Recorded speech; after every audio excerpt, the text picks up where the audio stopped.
14th meeting of the Common Council to order at 7 o'clock. You'd all stand up while Mr. Davis leads us in the Pledge of Allegiance.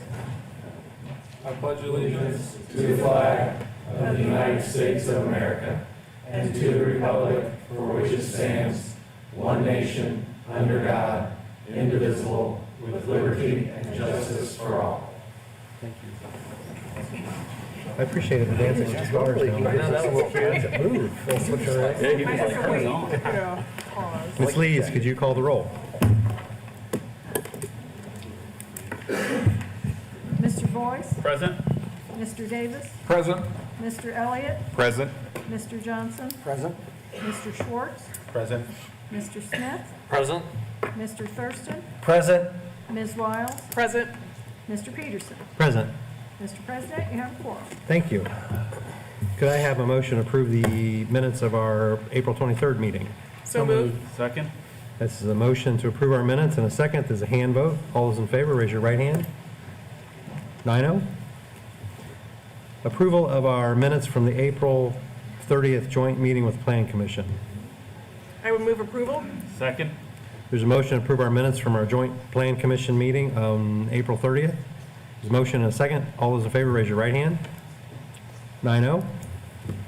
Approval of our minutes from the April, we've been busy. Approval of our minutes from the April 30th work session. So moved. Second. The motion and a second to approve the minutes from our work session from April 30th. All those in favor, please raise your right hand. 9-0. Could I have an approval of the agenda? Mr. President, I move that we approve the agenda as presented. Second. There's a motion and a second to approve the agenda for tonight's meeting. This is a hand vote. All those in favor, raise your right hand. 9-0. Petitions by citizens who are present. I have one card in front of me, and I assume you'd like to speak at the item that's, okay, thank you. If anyone else would like to speak, fill out a card out front and hand it to our clerk, please. Petitions by comments, okay, mayor's not here. So council committee reports, Downtown District Committee, Aaron Smith. Thank you, Mr. President. Downtown District Committee met on April 26th. We had a slew of folks in attendance, and the main topic that we tackled in that meeting was the State Road 32 construction. We talked, at that point, we had just moved into phase 2. And so we talked about the hard hat resiliency grant that the Downtown District Committee passed that day to pull funds out of the Downtown District Committee Fund to give grants to businesses that have been impacted by the closure. Since then, we have gone through the application process. The administration is going through and figuring out where those grants go, and those should be awarded imminently. Talked through more of the logistics around the project. As a reminder, I said it before, but we are in phase 2, which will last through the rest of May and into June, when at that point it will go from where it currently ends at the western section on the other side of 9th through by the county building across from East Bank. The NDOT has a website on the project. Since it is an NDOT project, you can find out more information at reconstructingsr32.com. After that project is completed, after phase 3 is completed, they'll move up to 37, where they're going to do projects at 186th Street and 191st Street as well. Other than that, we touched on the Dora District as it had just passed council after that meeting, and that is going through the internal process with the administration to roll that out to the downtown merchants soon. Thank you. Any questions? Roads Committee, Mark Boyce. Thank you, Mr. President. The Roads Committee had a meeting on May 3rd. Myself, Mr. Peterson, and Mr. Thurston were all present. And during that meeting, then the engineering team of Allie, Jim, and Andrew all told us about a state meeting that was coming up on May 8th. And because I think that Mr. Thurston did such a great job going through the Roads Committee last month, and I'm going to talk about that if I can waive my time to talk about that. So the meeting on May 8th was about the State Road 32 project, which is going all the way from Westfield to Noblesville. And it is going to be 2 lanes in each direction with a grass median in between. There's going to be 7 roundabouts at least, and maybe even 2 more. They're still trying to figure out all of the design. There will be no left outs anywhere on the corridor and very limited left ins. But with those 7 to 9 roundabouts, then you won't have to go very far before you can turn around and go back the other direction. What they said was that in 20 years, or right now then, if during peak congestion, it can take 15 minutes to get from Westfield to Riverview Hospital. Their goal is that in 20 years, it would take the same 15 minutes if they do everything they're gonna do. So the rollout of the project, utility relocations are going to be in 2025, and the construction will start in 26 and end at the end of 2027. They have not decided whether the construction is going to start in Westfield and move west or start in Noblesville and move east. They will have that more. If anybody wants to learn any more about the project or wants to sign up to receive emails, then it's www.improvetomove32.com. So it's a really interesting meeting, and there was a lot of public there, a lot of public from Noblesville, so I was impressed. It was good meeting, well attended, and good information. So, Was there any indication, since it's a widening, if they will do a full closure or if they will try to keep it open the whole time? they are going to try to keep at least portions of it, if not all of it, open as much as they can. They really didn't answer that question. That sounded a little more like some of us politicians up here when they answered that question, but yeah, they kind of obfuscated it a little. Okay. Any other questions? Finance Committee, Mr. Davis. Thank you, Mr. President. We met May 9th. Dave Johnson, Aaron Smith, Megan Wiles, and myself. Amy Smith discussed an update with the RDC report on activities from 2023. And Amy also talked about an ordinance for a forgivable loan for justice at Promenade Trails. She's going to talk about that a little bit tonight. That and the claims docket comes to the council with a favorable review. Thank you. Any questions for Mr. Davis? Mr. President, I would move that we approve the claims as presented. Second. Motion and a second to approve the claims is a hand vote. All those in favor, raise your right hand. 9-0. Previously discussed ordinances. Council to consider ordinance 150424, an ordinance establishing a city audit committee in accordance with IC 51124.4. Jeff Spalding.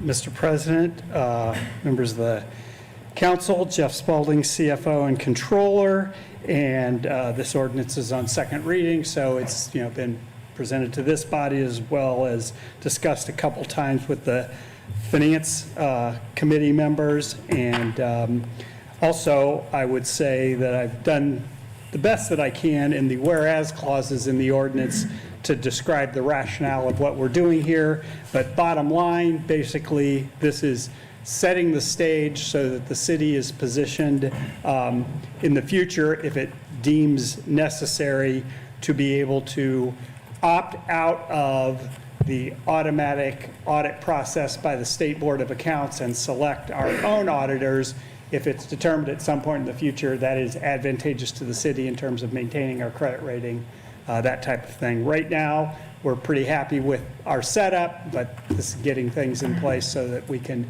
move that direction if it's determined that we need to, and I'm happy to answer any additional questions about that if you have any. Any questions? Mr. President, I would move that we approve ordinance 15-04-24 as presented. Second. There's a motion to approve ordinance 150424 and a second. There's a roll call vote. Mr. Boyce? Aye. Mr. Davis? Aye. Mr. Elliott? Aye. Mr. Johnson? Aye. Mr. Schwartz? Aye. Mr. Smith? Aye. Mr. Thurston? Aye. Ms. Wiles? Aye. Mr. Peterson? Aye. 9 ayes, 0 nay, the ordinance is approved. Thank you. Thank you. Council to consider ordinance 140524, an ordinance amending the traffic schedule in chapters 70, 72, and 78 of the Code of Ordinances of the City of Noblesville. Shad Cannett. Good evening, council. Second. Sorry about that. That's my fault. Gotcha. Thank you, Chad Knet, Director of Public Safety. Thank you for the consideration tonight on the update to Title VII, Chapter 70, 72, and 78 of our city's traffic code.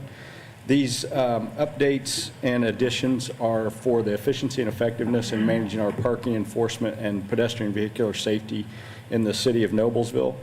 The first addition is 70.25, and that will allow the Board of Public Works and Safety to accept minor routine various schedule changes within the traffic code throughout the year.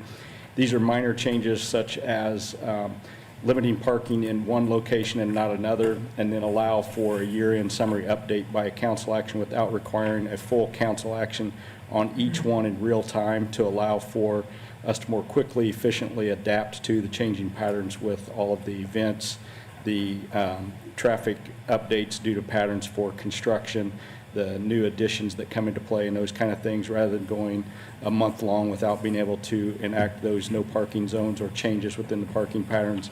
To be safe, more safe, we could do those a little more expeditiously by going to the Board of Works and then an annual review at the end. However, those aren't done without review by the Traffic Committee and also a staff review prior to presenting them to the Board of Works for approval to make sure that they actually enhance and increase the safety and the efficiency of the traffic and the parking patterns in our downtown and residential areas of the city. The second change would be to Chapter 72, and it would further clarify the no parking distance at roadway intersections, creating a minimum distance of 50 feet from an intersection, and that would preserve the proper sight distance triangles for safety of drivers and pedestrians. We currently have a measure that allows those safety triangles, but it's only articulating those areas with crosswalks, and in some instances it's shorter than the 50 feet. This 50 feet distance would cover all intersections, not only those with crosswalks, to allow vehicles entering and exiting intersections to have a clear sight view of oncoming traffic and not get T-boned as they try to cross intersections with cross traffic. The third and final change would be the change to Schedule 5 and the prohibited parking at all times, and this would add no parking zones painted yellow at between the intersection and the entry to the Hamilton County parking garage. Currently, they're allowed to park on the curb right up to the entrance and exit of the county garage, and with the slight slope of 8th and 9th Street, that can be dangerous for cars entering and exiting the county garage and creates a dangerous exit for that traffic. This no parking zone would allow them a longer sight picture to see traffic coming before they pulled into or out of the garage and make that a safer intersection. And I had also additionally requested for approval on single reading tonight to allow us to make these changes that are adapting quickly with all of our traffic and road construction, that we're trying to maintain the safety of our traffic patterns and be fair and equitable to all people trying to visit and park in downtown Noblesville, to keep that parking overturned and allow everyone to have a fair share of the parking as all of these changes occur. Thank you. Any questions? Mr. President, I would move that we waive the rules and approve ordinance 1405-24 on first reading. Second. Motion and a second to waive the rules and approve ordinance 1405 on the first reading. A second is a hand vote. All those in favor, raise your right hand. 9-0. Mr. President, I would move that we approve ordinance 14-05-24 as presented. Second. There's a motion to approve ordinance 1405-24 and a second. This is a roll call vote.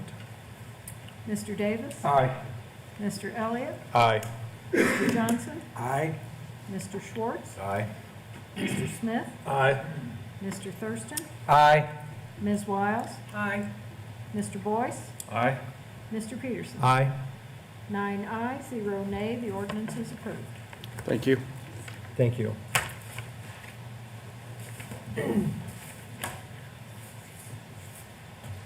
Council to consider ordinance 1805-24, an ordinance adopting a change of zoning from R1 single-family residential to R5 multifamily residential for approximately 19 acres south of Midland Trace Trail and west of Hazeldale Road. Move to introduce. Second. Yeah, and council to consider ordinance 1905-24, an ordinance adopting a change of zoning from R5 multifamily residential to R5 PD residential plan development and the adoption of a preliminary development plan and ordinance for approximately 19 acres to be known as the Village at Trail Crossing south of Midland Trace Trail and west of Hazeldale Road. Move to introduce. Second. Joyce Ann Yelton. Good evening. Again, I'm Development Services Manager in the Planning Department. This particular project does contain approximately 19 acres. It is located immediately south of the Midland Trace Trail and north of Hazeldale Woods. The site is basically mostly vacant except for a very small corner that currently has a residential structure and some accessory buildings on it. The applicant is proposing to construct a maximum of 180 units of 3-story townhomes on this site. They do have an amenity center, or an amenity area, I should say. Basically, in the center here for the use by the townhome owners. This was at the Architectural Review Board. This is a sample character elevation of the 3-story. Again, the Plan Commission did hold a public hearing on this. It did send it forward with a favorable recommendation for adoption by a 9-0-0 vote. Earlier today, there was a park impact fee agreement approved by the Board of Public Works in regards to basically this area up in here. The other thing is included in this ordinance is the commitment regarding leasing of these units. Basically, it's the same commitment that we've required of previous developments. With that, I will ask if you have any questions of staff. Any questions for staff? Seeing none, Mr. Shenever, or John Dabashewitz, would you like to add any light? Thank you. For the record, John Dabashewitz and Nelson Frankenberger, we represent MI Homes. Jonathan Isaacs is here this evening, as well as Jim Shenever, to address any questions you might have. Only a couple things that I would add, just to reiterate, the parcel that Joyce Ann had up on the screen at the far northeast corner of our site, that's the Sizemore parcel.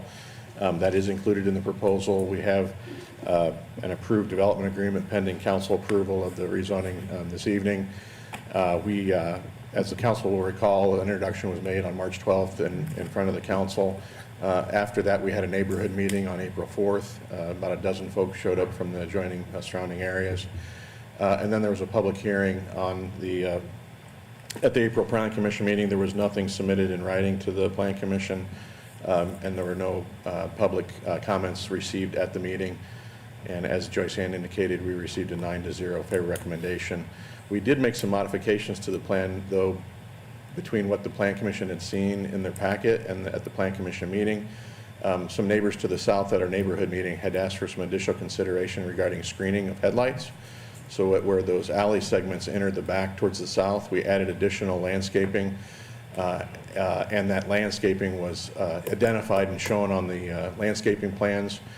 Those plans that are now part of the concept or the preliminary development plan, and that they're included in your packet this evening for your review. Thank you. Thank you. I have one person who would like to speak on this matter, Mitchell Rockwell.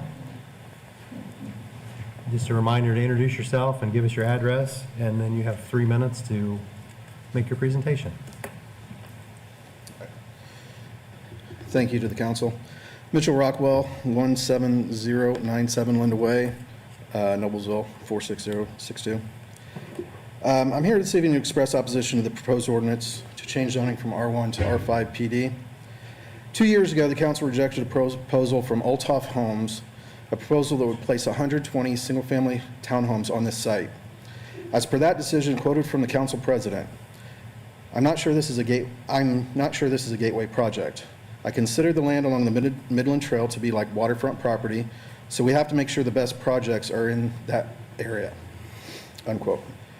The current proposed plan is to place approximately 180 three-story townhomes on this site. This is a 50% increase in the number of single-family residents over the plan that was denied just 2 years ago. It seems like progression is going backwards, not forward. Architectural standards aside, crowded homes are going to be crowded homes. We have to ask ourselves if this development fits within the Noblesville Comprehensive Plan. As stated, The desired outcomes are the means by which to uphold and strengthen a community's shared values. They reinforce the widely held positions of the collective population as determined by the people and businesses that call Noblesville home. Remaining relatively unchanged over time, the desired outcomes provide a high degree of stability and predictability in what otherwise might appear to be a fluid planning process or fleeting plan recommendations. The desired outcomes of smart growth is in the comprehensive plan stated as accommodate the types and mix of land use activities and development types that have the ability to sustain and grow the city's tax base, while preserving and protecting the community's natural features and environmentally sensitive areas. The desired outcomes of complete communities, as stated, accommodate a wide range of housing and neighborhood options while maintaining a relatively high degree of compatibility with the desired character of the immediate area and access to nature. Taking into account rezoning from R1 to R5, I do not see how allowing this development will fit the community identity that is prevalent along this area of Hazeldale Parkway.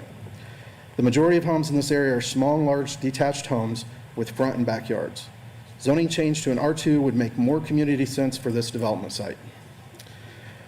One final issue I'd like to address is as follows. At the community information meeting held by MI Homes, it was communicated to those in attendance that 3-story townhomes could be done on this site. When I asked who said this, the answer was city administration. I wasn't sure how to take this bit of information, and I'm curious as to why we have a planning commission and city council to hear these zoning change requests if decisions are already made before the proposed developments go before these governing boards. Thank you for your time, and I request this opposition goes into the official record. Thank you. Right at 3 minutes. Congratulations. Would Mr. Davashewitz address any of that? We would not have communicated to the public at the neighborhood meeting that a 3-story townhome were permitted by right on the real estate. That's the request that we have in front of the council and in front of the planning commission. The person who spoke indicated that there was a rejection of the prior proposal for development of the real estate. Our client did a significant amount of background work in determining what those objections were to the request, and hopefully have mitigated those to the satisfaction of the council regarding the Sizemore property and working with the city on providing that additional public space, and as well as enhancements to the architecture and a design that was more prevalently oriented towards the Midland Trail, where in the past that project wasn't as prevalently positioned adjacent to the Midland Trail. So those are all items that we had heard, that we had worked through as part of the development review process before we filed, and then made additional adjustments based on comments that we had heard from the public and then from the Plan Commission meeting to receive a favor recommendation. There wasn't anything I heard this evening that would cause us to take a pause and say, hey, was there something else that we could do to accommodate that adjustment? It sounded like in general, only to paraphrase and make an observation that it was just general, an objection to townhomes on the real estate rather than developing it in a manner that would be single-family detached dwellings. Thank you. Any other questions or comments? Mr. President? Yes, Mr. Elliott. I guess my question is, on this particular site, what was behind the decision for only the 3-story product versus a mix? I know that we saw the mix in Montalina. What was the decision there? Can you speak to that, John?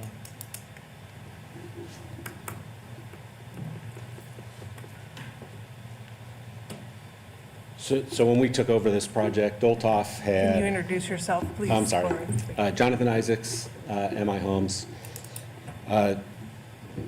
When we took over this project in the fall from Olthoff Homes, they had done quite a bit of homework. They obviously had been denied that petition early on, and I believe the feedback that they received was that this would be more appropriate for 3-story townhomes and not to have a mixture. And it would be difficult to have a mixture in a site like this. Like if you compare like Montalina, 2 entrances, a very large perimeter that was able to accommodate the 2-story look, and then on the interior have the alleyways.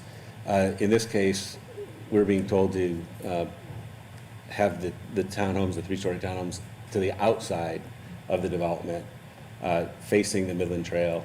That's the discussion that we had been told.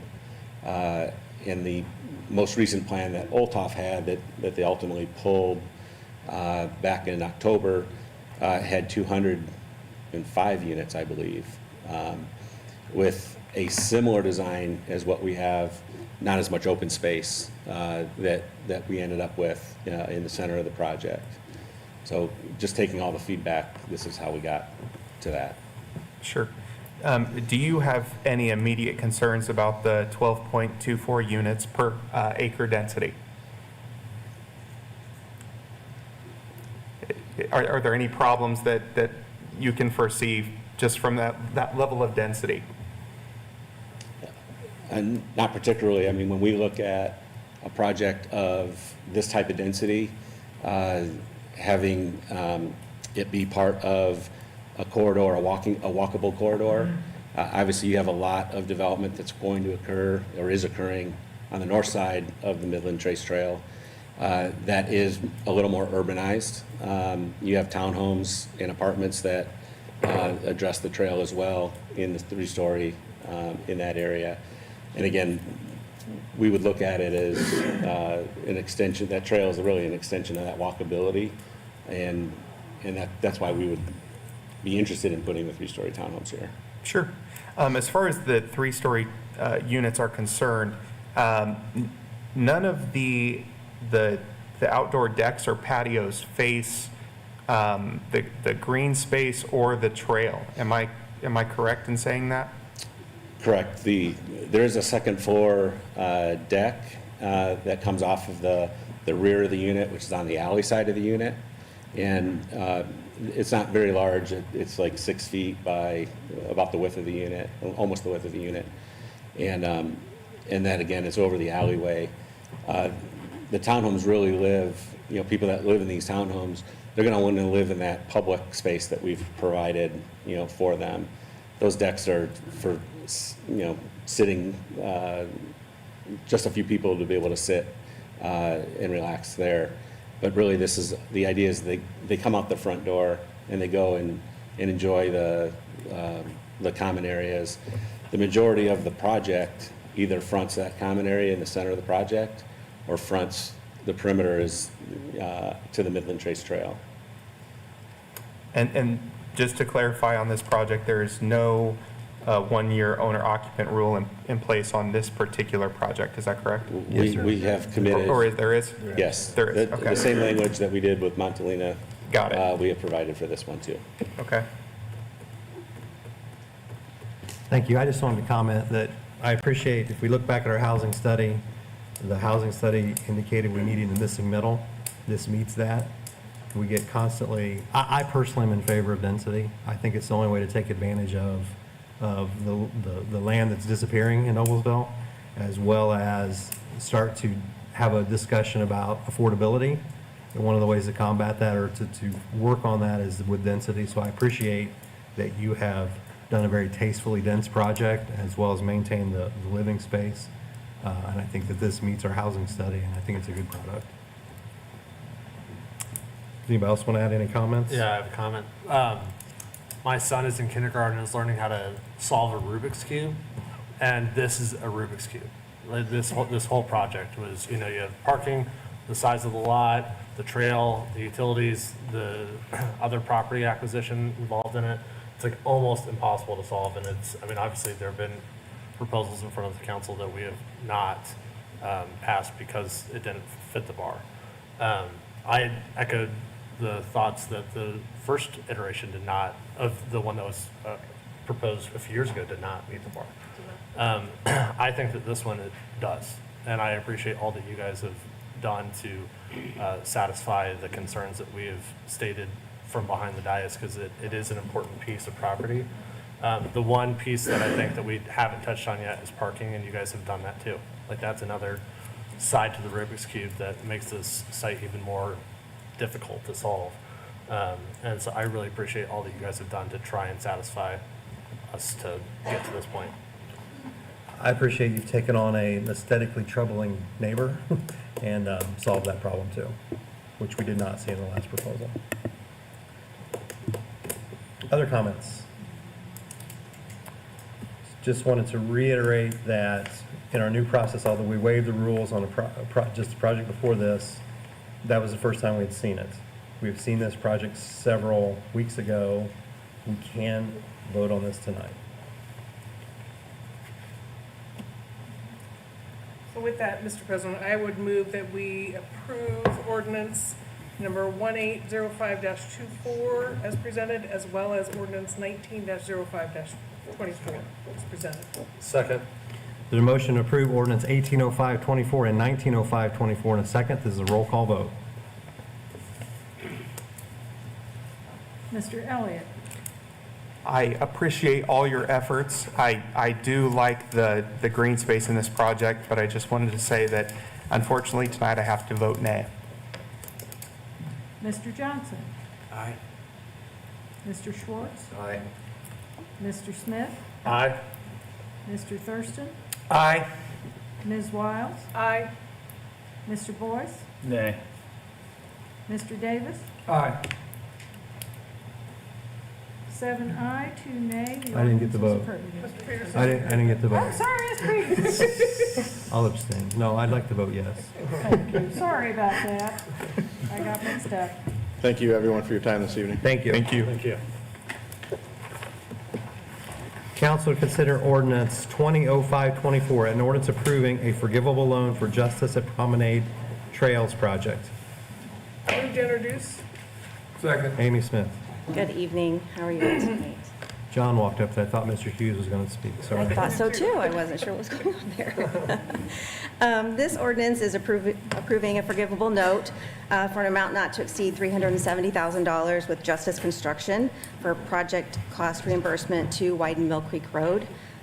You'll remember the council approved an economic development agreement with Justice for their Promenade Senior Living area, which is off Mill Creek Road and State Road 32. As Justice was going through the TAC approval process, it was brought to their attention and advised that the roadway must be widened to city standards.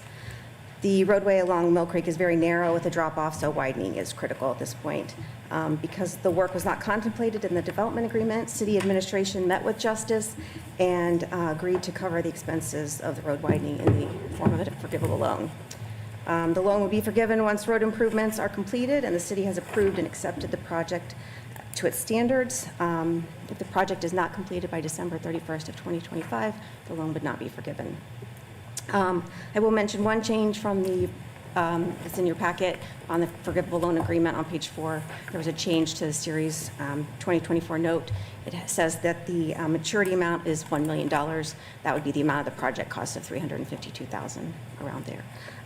This item was presented to Finance Committee, comes to you with a favorable recommendation, but I'm happy to answer any questions that you may have.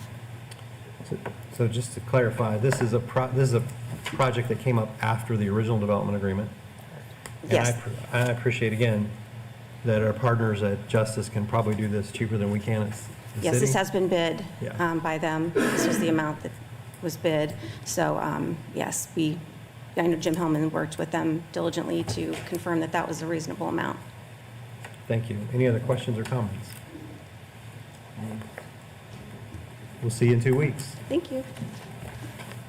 Proposed development presentations. Council to hear introductory information for a mixed-use development to include a Kroger Fuel Center, additional commercial lots, single-family homes, and townhomes on approximately 110 acres to be known as Marketplace on 146th Street.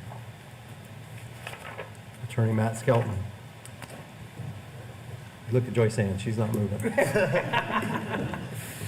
I think your agenda should say reintroductory information, where, as you'll recall, this, for the record, Matt Skelton with Churchill and Antrim, with offices at 2 North 9th Street here in town. With me this evening from Roar Corporation and Roar Commercial Development is Adam Hill and Phil Sutherland. With Southeastern Roads Seeger is with us, David Arnett with Kroger, and also Lisa Claghorn with David Weekly Homes is with us.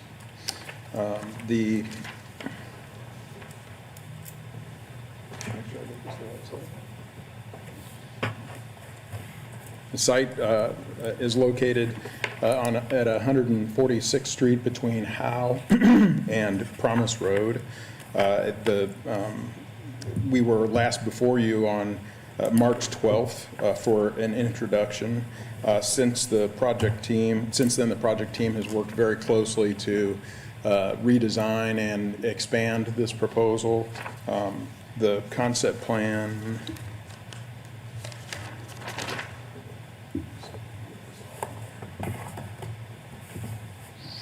This concept plan has been expanded to include the Tuttle parcel, which is essentially the eastern portion of the square here along 146th Street. This is Promise, 146th and Howe Road here at this location. When we were last before you, the Tuttle parcel was under contract by another party.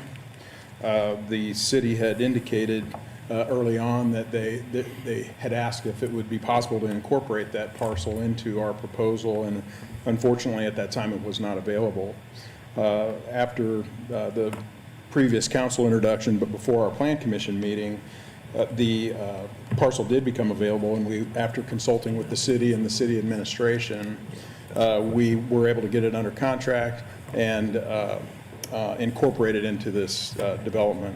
This has actually, we've been moving at light speed. It still costs us 60 days in our process, but we've been moving at light speed to keep up with the project that was already going. So, and the city's been great to work with on that.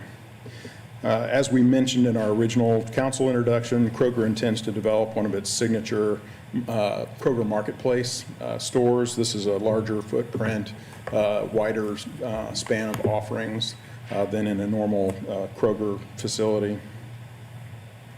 And I think I noted the last time we were here, I think the closest one to here is probably at Town Center of Geist.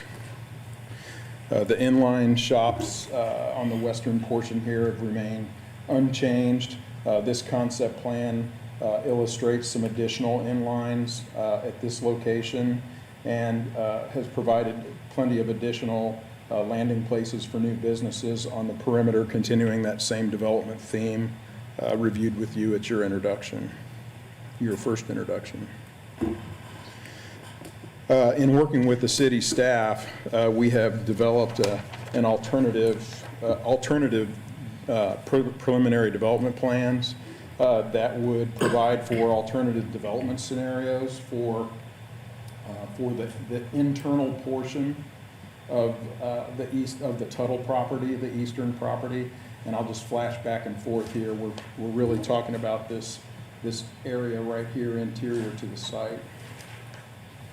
The reason for that, of course, is, I mean, this is a development that is a half a mile long. It is unlikely that any development of this size is going to know every occupant prior to, but we want to provide the opportunity to land a larger user if possible, and if not, Lohr Corporation would plan to develop in accordance with this plan.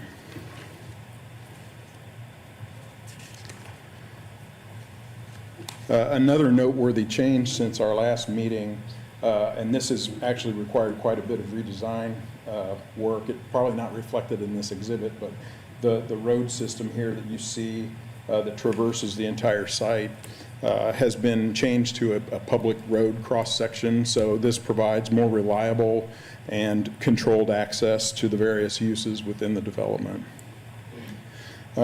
Maybe somewhat more minor points, but the retention area, of course, has been enlarged to accommodate additional development area. It's been more centered and reconfigured to accommodate that. And hard to pick up on this, but the right in, right out that was shown to you previously on 146th Street has been shifted ever so slightly to the east to basically be centered on the property line there. David Weekly Homes still is the builder of the northwestern portion of the site. As a matter of fact, they have proceeded through the Architectural Review Board and received unanimous approval from the ARB on March 20th. And then the area here shown as townhomes is planned there. We've worked with the staff regarding this, and the builder of those units has not been identified yet. Once they are selected, we understand that we would be required to refile detailed information for review and approval by the Architectural Review Board, and we understand that. We also understand that similar townhome proposals, not different from the one that was just before you, the developer has offered a commitment restricting initial leasing, and we have been in communication with the staff on that, and we're happy to work with them on that. On the townhomes and the David Weekley piece? Is Yes, that, please. Okay. I will discuss that with him. We have not Okay. discussed that. Sorry, I thought that was a little. That's not an agreement. That's Yes.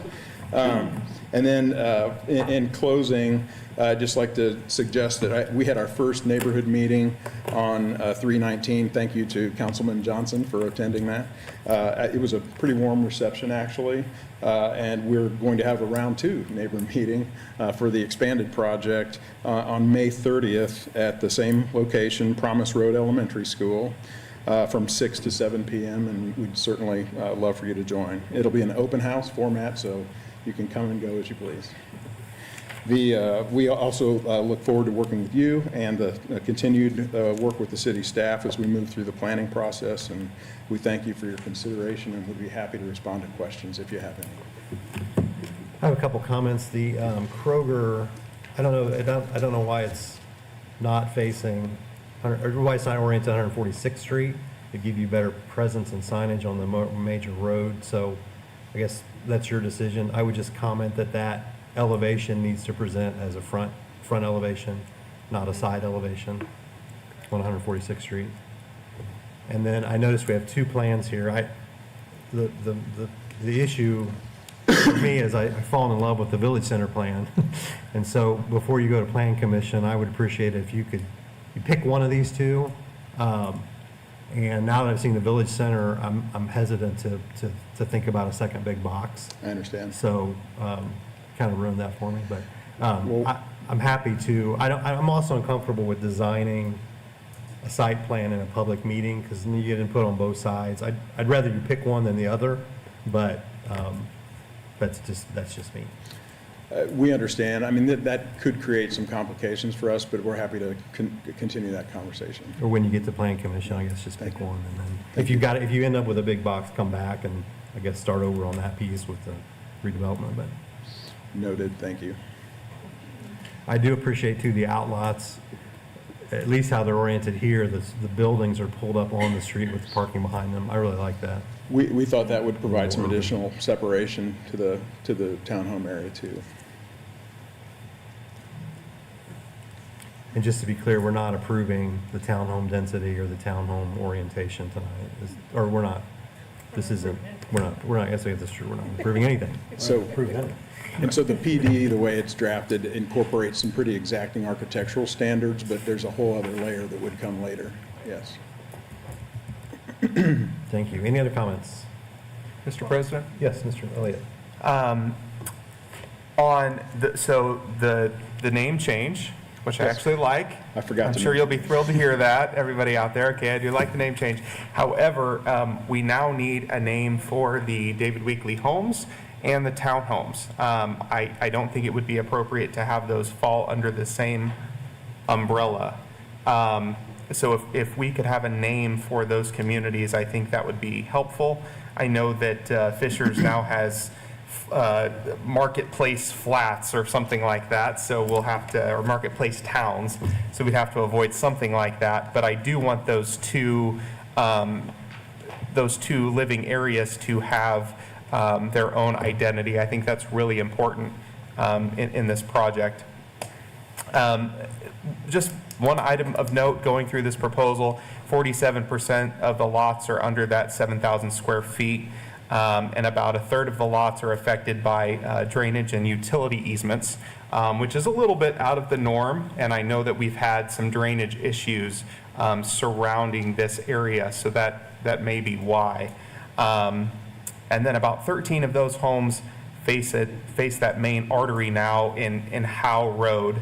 And as much as we can do with tree coverage along Howe Road, I think is going to be very key, because that's about 13 to 14% of those residential units. So the more trees, the better, because I know that most people don't like to back up to a main artery.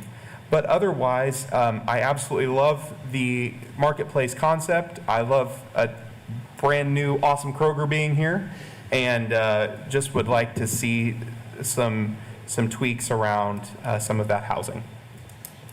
Thank you. And I could just offer up, if I may, I think Weekly already has a concept put together for them, and then the other one would probably be forthcoming when the vote. Yes, thank you. Okay.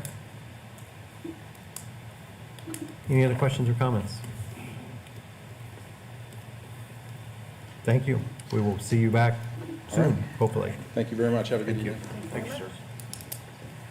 Council to consider Resolution RC 2324, a resolution for land acquisition for Innovation Mile easements. Jonathan Hughes.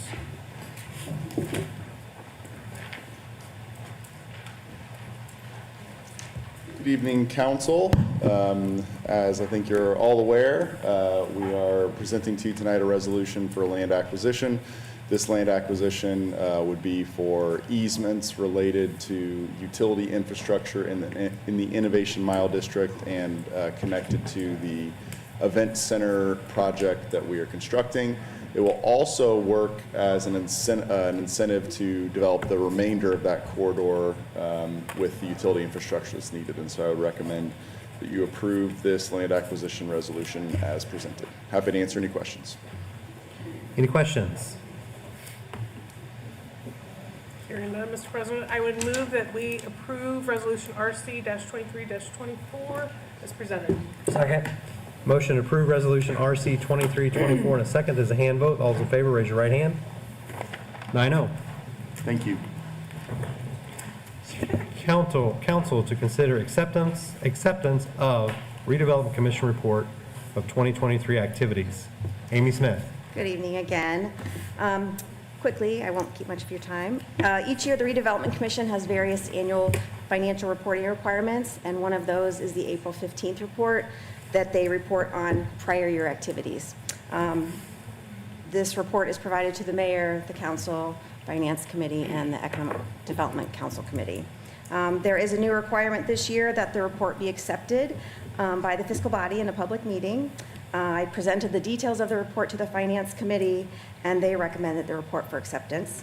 I'm happy to provide details if you would like, or answer any questions, but I would ask that you accept the report.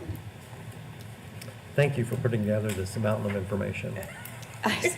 Yes, you're quite welcome. Not my choice. Any other comments, questions? Mr. President, I would move that we accept the Redevelopment Commission report as presented. Second.